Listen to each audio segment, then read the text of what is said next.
Nearly 2 millennia removed from the Western Empire's prime, Rome continues to be one of the most captivating and fascinating ancient civilizations. Ancient Rome has left its mark on much of contemporary law, politics, artwork, and religion. In architecture alone, the influence of classical and Romanesque styles can be seen in many of the most prominent buildings built in the West since the fall of the empire. Likewise, several of the most famous examples of Rome's engineering prowess still stand today. Just as enrapturing as the surviving architecture are the accounts from antiquity. For centuries, accounts of life in ancient Rome have been ferociously examined with the aim of enlightening ourselves on the Roman way of life. Unfortunately, however, the surviving accounts of ancient Rome nearly always present a way of life that the majority of Romans were never able to experience.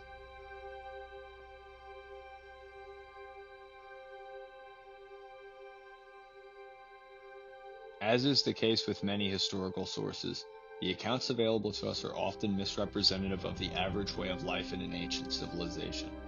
This discrepancy can be attributed to the privilege that was inherently associated with creating a written account in late antiquity.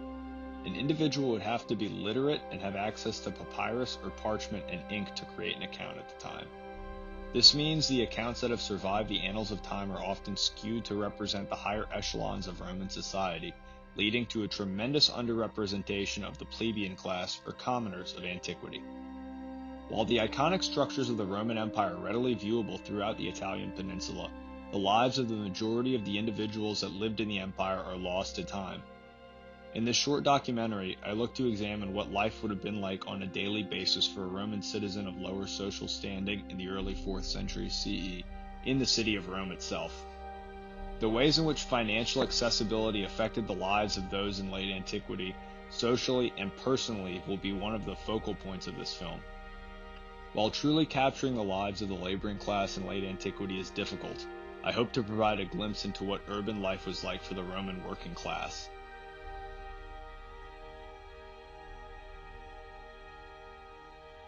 Labor, or lack thereof, was an integral aspect in determining social status in late antiquity. The wealthy in antiquity virtually never exposed themselves to the strenuous work of manual labor. Wealth and opportunity varied greatly beyond the upper classes. Some plebeians, such as merchants, had substantial amounts of wealth.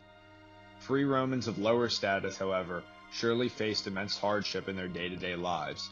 The risks associated with working in civilization that did not have modern work safety practices and did not fully value their laborers meant that construction and working in factories were highly dangerous professions. Laborers of both free and enslaved nature were still an essential part in late Roman society, as large-scale architectural undertakings required an immense amount of human capital. The 4th century in particular brought about a magnitude of architectural projects, as the adoption of Christianity under Emperor Constantine meant that churches and basilicas needed to be built in support of the new state religion. While there is a degree of contention regarding the parameters of the Roman workday, workers likely rose at dawn and worked until the early or mid-afternoon. Naturally, working hours and conditions varied between professions, as baking, cooking, metallurgy, and artisanship were all positions held by plebeians. Skeletal remains of laborers from antiquity often display fusion of the lower vertebrae in the spine, indicative of continual strenuous labor.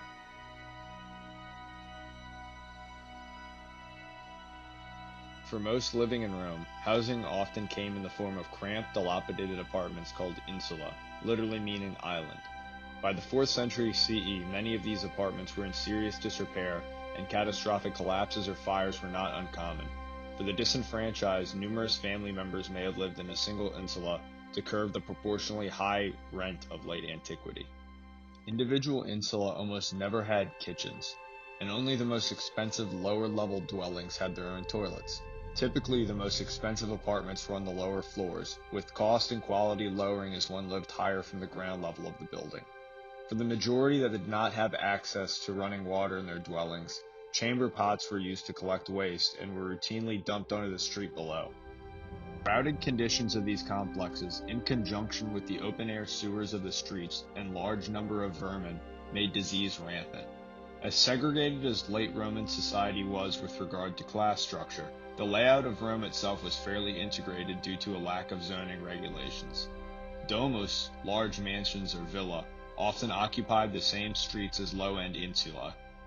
The first floor of insulae consisted of merchants, bakeries, and food stands that served as a late Roman equivalent of fast food. Tens of thousands of insulae were needed to provide living space for the estimated 700,000 individuals living in Rome at the beginning of the 4th century. While their lives were certainly not the easiest, the laboring class of late antiquity would have enjoyed a variety of state-sponsored entertainment.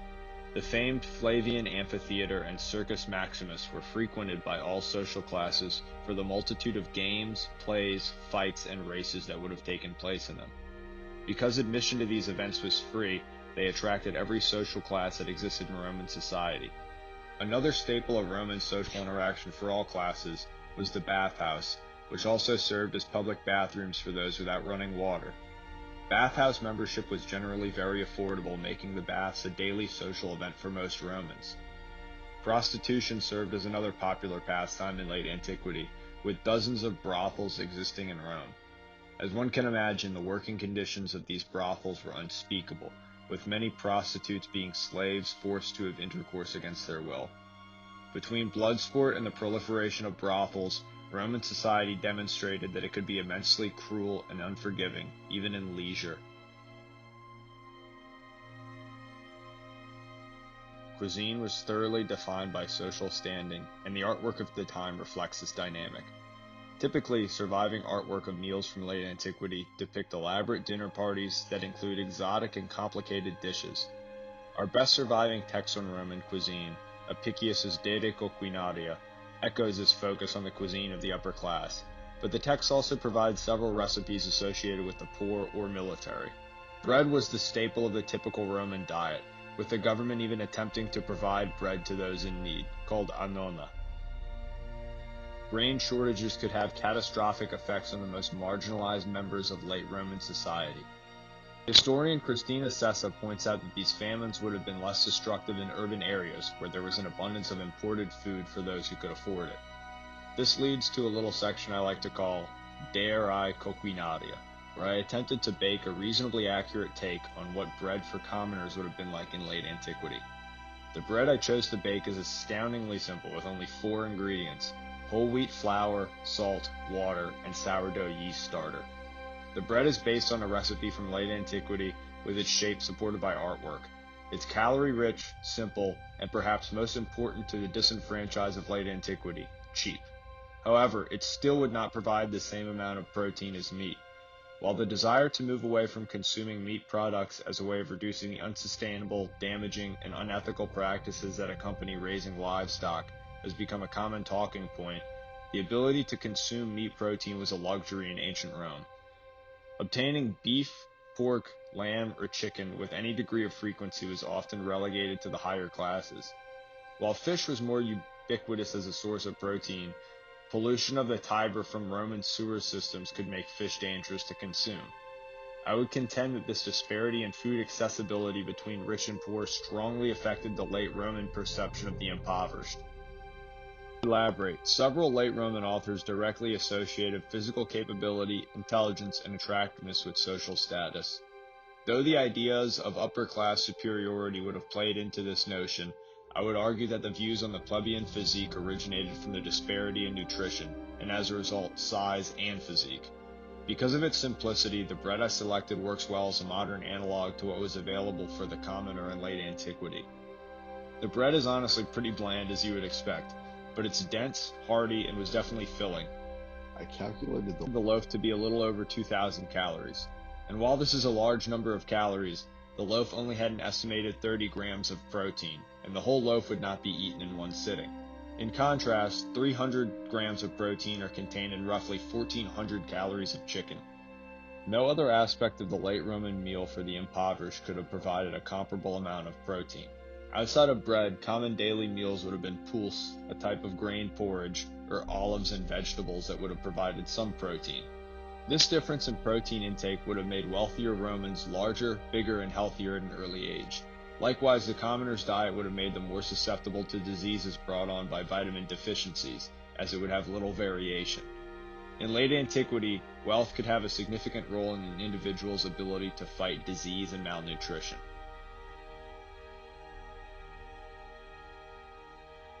The Roman Empire is frequently viewed retrospectively as one of the most advanced civilizations of the ancient world. While this is true, one must understand that the fruits of Rome's vast empire were only truly realized by the highest tier of Roman society. The Roman plebeian couldn't wear the same clothes as the elite, worked far more dangerous and strenuous jobs, and did not have access to the same foods or spices. The impoverished of urban late antiquity were more susceptible to sickness and disease as a result of their living conditions and insufficient access to food. I argue that this malnourishment was also responsible for the critique of the laboring class by the elites, as they saw the toll that insufficient diet took on the body. The city of Rome would have been awe-striking to see, even in the 4th century, but Roman society would have been a cruel and unforgiving place for those who were not privileged.